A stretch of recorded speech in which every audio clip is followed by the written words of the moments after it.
ప్రధానమంత్రి నరేంద్ర మోదీ పిలుపుతో దేశవ్యాప్తంగా హర్ ఘర్ తిరంగా అభియాన్కు ప్రజల నుంచి విశేష స్పందన వస్తోందన్నారు. ఇక రేపు హైదరాబాద్లోని అంబేద్కర్ విగ్రహం నుంచి స్వామి వివేకానంద విగ్రహం వరకు భారీ తిరంగా యాత్ర నిర్వహించనున్నట్లు తెలిపారు.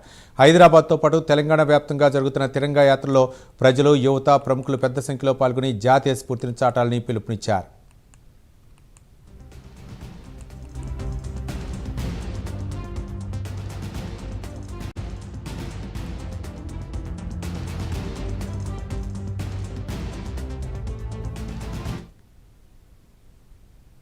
రాయదుర్గ భూముల వేలంపై సీఎం రేవంత్ రెడ్డికి మాజీ మంత్రి హరీష్ రావు బహిరంగ లేఖ రాశారు. రాయదుర్గ పన్మక్త గ్రామంలోని సర్వే నెంబర్ 83/1లోని 10.63 ఎకరాల భూమిని టీజీఐఐసి వేలం వేయడాన్ని తీవ్రంగా వ్యతిరేకించారు.